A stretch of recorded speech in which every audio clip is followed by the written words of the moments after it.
Cricket ஃபேன்ஸுக்கு வணக்கம் bro. எப்போ பார்த்தாலும் Chennai super kings, Mumbai Indians, ஆர்சிபியை கவர் பண்ணிட்டு இருக்கீங்க, மற்ற டீம்ஸும் கவர் பண்ணுங்கன்னு கேட்டிருந்தாங்க. நான் ஆல்ரெடி சொல்லியிருந்தேன், ஃபர்ஸ்ட் இந்த 3 டீம் போட்டதுக்கு அப்புறம் மற்ற எல்லா அப்டேட்டு தான். நெக்ஸ்ட் கேகேஆர் எவ்வளோ கமெண்ட்ஸ் வந்துருந்துச்சு. ஸோ 2 டேஸாக நான் பார்த்துட்டு இருந்தேன். எவி கேகேஆர்னு சொல்லிட்டு அவ்வளோ கமெண்ட்ஸ் போஸ்ட் பண்ணியிருந்தீங்க. கேகேஆருடைய ப்ராபபிள் ரிலீஸ் லிஸ்ட்டு, இவங்களால் ரிலீஸ் பண்ணால் எவ்வளோ பட்ஜெட் வச்சிருப்பாங்க, ஓவராலாக கேகேஆர் தான் டாமினேட் பண்ண போகிறாங்களா அப்படிங்கிறது எல்லாத்தையுமே கம்ப்ளீட்டாக இந்த ஒரு வீடியோவில் பார்க்க போகிறோம். அதுக்கு முன்னாடி ஃபர்ஸ்ட் டைம் சேனல் வரீங்கன்னா மறக்காம சப்ஸ்கிரைப் பண்ணி சப்போர்ட் பண்ணுங்க. அப்போ தான் அப்டேட் எல்லாமே டக்கு டக்குன்னு உங்களை வந்து சேரும். சரி வாங்க வீடியோக்குள்ளே போகலாம். So first of all KKR super team தான். ஸோ அவங்க கிட்டத்தட்ட ஒரு டீசென்ட்டான ஒரு சாம்பியன் டீம் அப்படிங்கிற மாதிரி சொன்னால். ஸோ அடுத்ததான் ஒரு டாப் 2 டீமுக்கு அப்புறம் 3வது இடத்துல இருக்காங்க. ஒரு டிராஃபி ஏற்கனவே அடிச்சிருக்க வேண்டியது 2021 அருமையான ஆப்பர்ச்சுனிட்டி, நல்ல டீம் இருந்தது. ஸோ ஆல்மோஸ்ட் 10 ஓவரில் 91 ஃபார் நோலாஸ் இருந்தாங்க. அங்கிருந்து மேட்சை கோட்டை விட்டாங்க அப்படிங்கிறது சொல்லி ஆகணும்.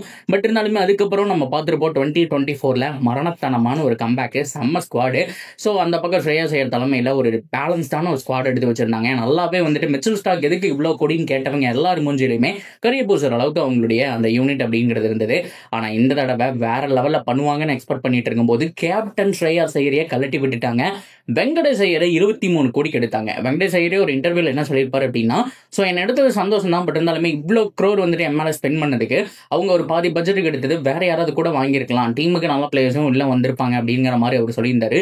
23 crore அப்படிங்கிறது எல்லாருமே அந்த ப்ரைஸை ஏற்றி அவ்வளோ தூரம் கொண்டு வந்துட்டாங்க அப்படிங்கிற மாதிரி சொல்லியாகணும்.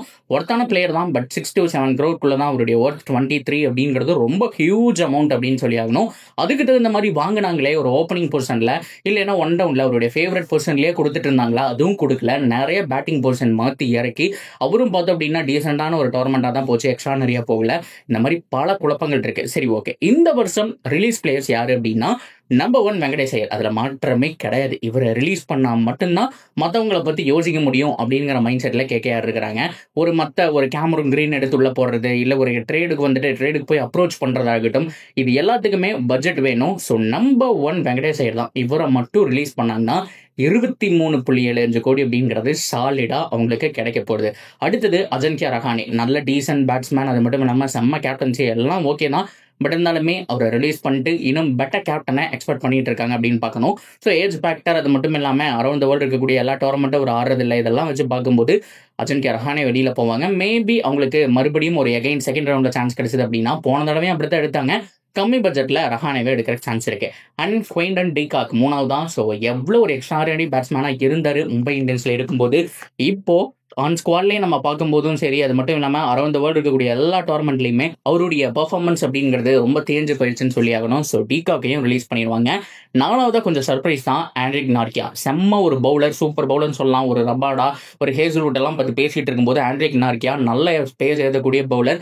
பட் இருந்தாலும் ரீசெண்ட் டைமில் ஃபார்ம் இல்லை. ஒரு 2 வருஷத்துக்கு முன்னாடி அவர் இருந்த அந்த வெறித்தனமான ஃபார்ம் இப்போ இல்லைன்னு சொல்லி ஆகணும்.